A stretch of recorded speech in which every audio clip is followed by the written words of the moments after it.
How you guys doing? I'm Andy with Mighty Soldiers Trades. And I'm Sarah. Today's an amazing day, guys. We had a great event, live webinar with Benzinga. Ryan Faluna from Benzinga was kind enough to invite us on, and I believe it was really great. You guys want to check out the recorded, event, and we will have it also on our YouTube page shortly. So definitely going to want to check that out. A lot of great information in there. Ryan is an experienced trader, and he has great information. He honestly, I'm looking forward to next time. And there was a setup that he was talking about with Apple that he didn't get to today. So I would really love if he could bring that on there. That'd be nice. I mean, guys, this is priceless information. This is exactly what I've been telling you about: free education. Going and spending thousands with gurus. Why do that when you literally have all these companies and all these people that are providing really great technical analysis, just basic trading info. Yeah. Like there's a lot of people in the trading community that care about you, and they don't want you falling into these traps, and they don't want to see you spending thousands of dollars on some guys or ladies or whoever's useful or not so useful program or whatever it may be, because this information is available for free. Yeah, free, and or there's some things that are pretty decently priced. Yeah, and I mean, I hear so many times gurus out there saying, guys, don't, be careful in the world of free trading information. You don't want to just trust and listen to anything. Guys, if you hear somebody saying that, run away. That is a bully that is trying to bully you into their courses. That's not somebody that's trying to help you in any way at all. They don't have your best interest at heart. They are trying to force you into a situation to where you're simply just paying their bills and paying for their trading. The reason that they're taking $65,000 to, let's say, $400,000 positions all the time, a lot of these guys and ladies are doing this, the reason that they're doing that is because you're paying for it.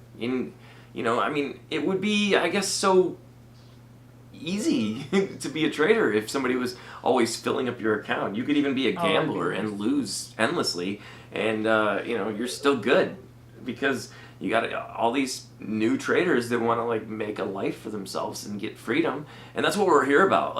We believe in financial freedom.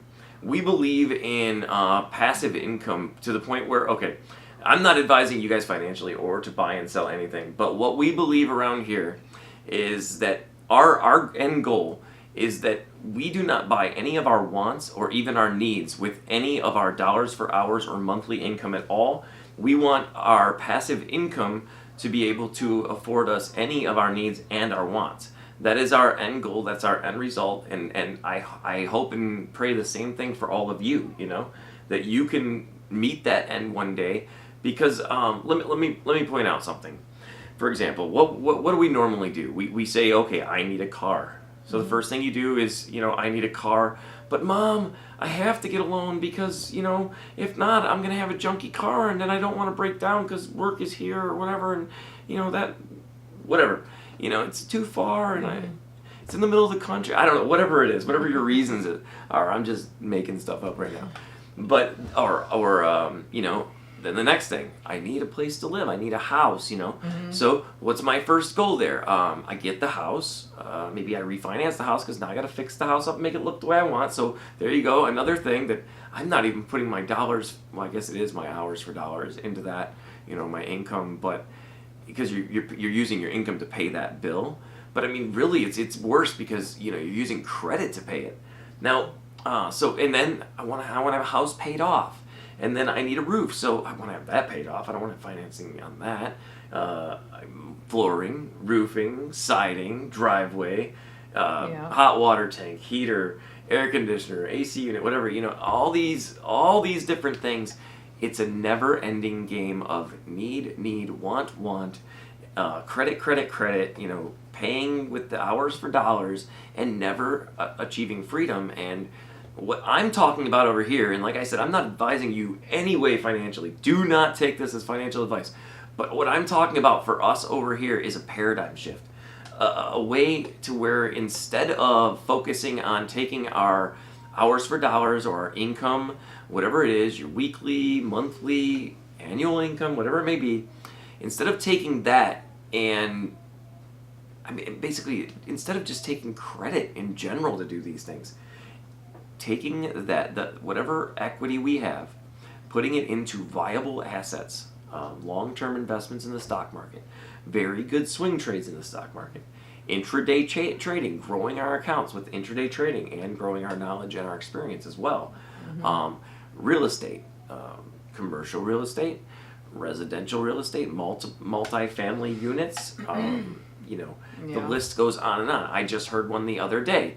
You buy a house with let's say $50,000 house. You put $20,000 in rehab in it, $70,000, right? And then you rent that out. And when you rent it out, let's say you're net positive like $259 a month. But then you also go to the bank and you refinance that house for another, like, let's say $75,000 because it's now appraised at $100,000. And then you take that money and instead of saying, woohoo, I just hit the lottery, let's go buy a new Mercedes or whatever, Porsche, I don't know. If you can afford a Porsche for that price, I don't really think I'd want a Porsche for under... I'm sorry, guys. I'm just picturing a particular Porsche that's really beautiful, and I'm not really wanting it right now. But it is, yeah. I've got to get that Porsche out of my hand. Shake that Porsche right out of my hand. Yeah. No, but basically, take that same money, we can do that into another asset. A whole other investment could be the same, could be a multifamily unit, could be a single family home.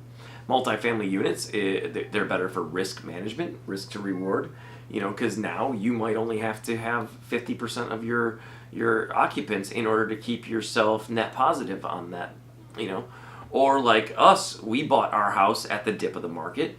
We have a tremendous amount of money that, we have in our house. Now, why just let it sit there? Either A, sell the house, now go take the income or hours for dollars to pay for another place to live, while that other money is doing what I just said, buying a house, renting that out, buying a multifamily unit, renting it out, probably a multifamily unit in this case, and, now that's paying the bills, and then again, boom, refinancing that, buying another one, and then repeat. Mm-hmm. And these are just the ideas, these are just the ways that we can shift our thinking. We can change the way that we look at money, we can change the way we look at life in general. Most people are always just simply focused on, oh, well, I need the new floors, I need my walls paint, I need new cabinets, I need new roof, I need new car, I need new everything, And then for me, it's like, oh, I want some new guitars. Oh, I want a new Harley or a new, Hayabusa or whatever. Hayabusa is not really the fastest motorcycle anymore, so that's not really the one I would get. But, just I need a helicopter. I need a private airplane. I would love to just go down here to the island at the airport here and have my own little airplane. I'm not talking about some fancy jet or. I'm just happy having reliable transportation and a nice place to live. And don't forget vacations. And a vacation. That'd be nice. That's one thing, guys. In this whole process, we don't want to sacrifice, like, anything and everything. Like, we don't want to scrape our pennies to the point when we're just living, like, ridiculous lives where we're putting everything on hold. Yeah. We have our kids now at the ages they're at now. We don't want to, like, totally just waste all those golden years putting pennies away, when we need to be living too. Yeah. So like Sara said, we're just happy having a really decent house, just a decent, not mansion. I think it's awesome house. Oh, I love our house. I mean, this is a house I've dreamed of, like, as a kid. Like, wow, I want to have a house like that. Yeah, guys, we literally we've had everything we've ever dreamed of. I mean, she had. Get everything, like our dream cars, our dream house, my dream Harley, just like the dream, our camper. Yeah. Just like so many things, and like we are not picky people. I wouldn't mind being in a 1977 camper. Okay. A 1970s. Well, maybe not. Wait, well, you 1977 can always camper. take those campers Ooh. and refurbish them. Yeah, well, if it's one of them really cool ones, those Yeah. retro campers. Yeah, because I don't know if I could do the old stinky stuff from the 70s anymore. Right. Yeah. Yeah. 'Cause, well, you know, we did have an old camper before, and it wasn't really stinky. No, but And it was very nice. No, but you're talking the 70s, and I don't know because I wasn't around in the 70s, but Yeah, I'm guessing that. but we did get to see some of it. I know there's some green carpet going on there, And some Formica. and brown furniture. Like never mind. Yeah. So, anyways, what did we trade today? CPSH.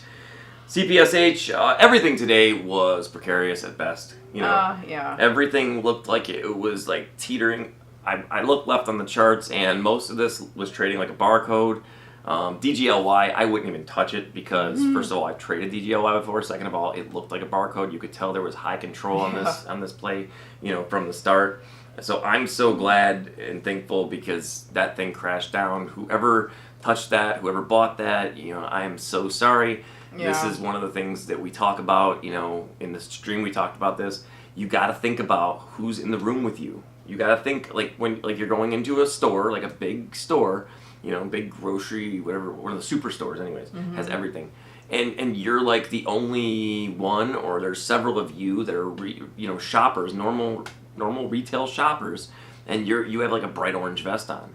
And everybody else is wearing blue vests because they're like institutional, and you know, they sniff you out as soon as you enter, and it's like dumb, you know. And that's like DGLY. Like this thing spiked up with no intentions of holding its gains at all. As soon as we heard that, as soon as he said DGLY, I'm like, that's one of them stocks that's on the no trade trade list. She's got a no trade list. I don't necessarily have a no trade list, but trust me, guys, I do respect her no trade list. And today I did, and I'm thankful for it because today is the first Friday in like what? Oh yeah. 4 Fridays? Yeah. 3 or 4 Fridays, guys. It's at least 3. I know. Yeah, at least 3 Fridays. I mean, I think I have 5 losing days since I was sick, I think. And I was not obeying my risk to reward ratios. And, you know, like I had tweeted, I'm paying attention now. I'm definitely not going to continue doing that because it's not worth it. I would much rather just kill this win rate, knock it down so much, and just be able to bring in more profit and trade in an intelligent way. Obeying our rules is all we have as traders. That's it. If you're not obeying your rules, which I was not fully, in one sense, I was doing good, you know, because obviously we're still sitting on profit and we're still moving up. You know, this month has not even eaten the last month of profits, so we are doing good as far as that goes. But guys, I shouldn't even have half of my profits from last month taken away. Right. Like a third at the most, and I am over a third right now. I could be even slightly over half. Slightly. Yeah, so I mean that's how ridiculous it is to not follow our rules as traders. Yeah, rules are important to follow, and to follow your rules. Yeah, so anyways, I got in and out of these trades. It was really not so bad at all. And what's the other one we traded? DYNT. DYNT, oh my. Total dump city after we were there. You know, I got the only moment I bought the first pullback, and the first pullback popped back up real quick. And I got out. I did not anticipate this thing making new highs or anything. I think it might have temporarily made new highs. It may have temporarily. I mean, like for a second and then back right back down. But either way, it was definitely the opposite of a good trade. Yeah. And, you know, I had a lot of shorts today. We had the live webinar, so I wasn't really able to work that in. It wasn't responsible of me to try to force a trade with any of those shorts. Right. So margin remains at 0 today, which is cool because we have those shorts available for next week. And guys, we didn't even get to mention the $2,000 versus $2,000 cash and $2,000 cash versus $2,000 margin account on the live stream with Ryan there. So I am so glad and thankful, Ryan, that you've invited us back because that is a big one to get out there so you guys can see what is possible. You know, like if for example, if you can take $2,000, and I'm not saying like advising you guys to do this, but for us, like if you can take $2,000 and you can consistently turn that into like $400 per month out of your 2,000 or out of every 2,000, it's beautiful. Yeah. That is beautiful. That is totally possible. I've proven it time and time again that that's totally possible with good risk management and not just being reckless. I've been reckless. Rules. Rules. It's all about rules. Everything here is about rules and structure. Right. So something you can't forget. Anyways, I mean, as far as setups and everything to tell you guys, we just had some pre-runners, you know, some gappers, and we traded them just... They're like teetering on the cliff. They're about to die. Like we're trading things that we don't really advise other people to trade. This is, you know, it takes a while to get to understand and see this price action, and then it really takes a while to get yourself to cancel out of, you know, to sell out of these trades and to take a loss. Like Ryan said today, you know, somebody had given him advice that you have to first learn how to take a loss. He's like, I'm here to make money, man. I'm not here to take a loss. And it's like, well, you know, if you can't take a loss, then it doesn't matter what you make, because we have made thousands of dollars in trades, and when you swing for the fences and you're getting thousands of dollars, you're going to lose thousands of dollars. Right. So you know, if I make you know, thousands of dollars on a trade, but then I'm losing, you know, $3,300 on a trade, which I believe that's like my max loss so far was like $3,300, but I have been in the red $7,500 or so. You know, that's my max that I've ever been in the red. So trust me, I know what it's like to be a bag holder. I know what it's like to not obey my rules. I know what it's like to take a big loss. One time me and Sarah got in an argument, and I'm like, I'm not selling this. I'm just going to hold it then. And she's like, you should sell it. I'm like, no, I'm all stubborn and angry and mad, and it's like such nonsense. And that's the thing, you know, controlling your emotions, the man in the mirror when you first start trading is number one. And being a new trader, a newer trader in this type of environment, it really gets to you. It brings out every little, you know, thing that could annoy you, bother you, or whatever. You know, and I'm just so lucky and blessed to have an amazing wife that was there loving me and helping me and just giving me good advice. She is the brains behind the operation. She's the one that has always told me, just cut your loss. Just let it go. I'm definitely better at that. Yeah,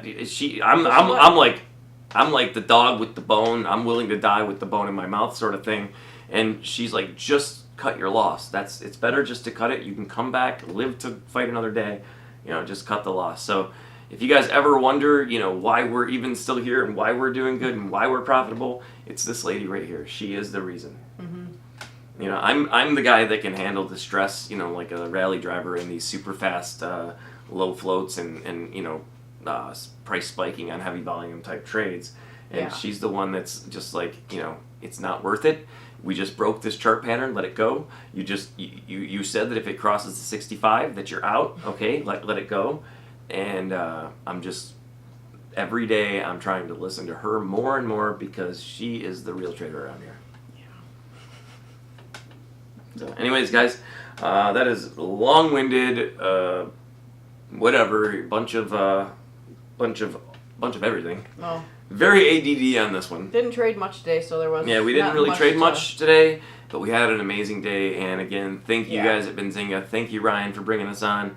And if you guys stuck through this video this long, wow, I mean, fist bump. That's you guys are awesome. I mean, to stay this long, that's some support there. Yeah. So thank you guys for joining us. And I'm Andy with Mighty Soldiers Trades. I'm Sarah. Come check us out. Yeah, check us out. Like and subscribe. Yeah, don't forget to like and subscribe, and we'll see you next time. Hi, I'm Sarah with Mighty Soldiers Trades. We really appreciate your support. If you like that video, please like and subscribe. Thanks.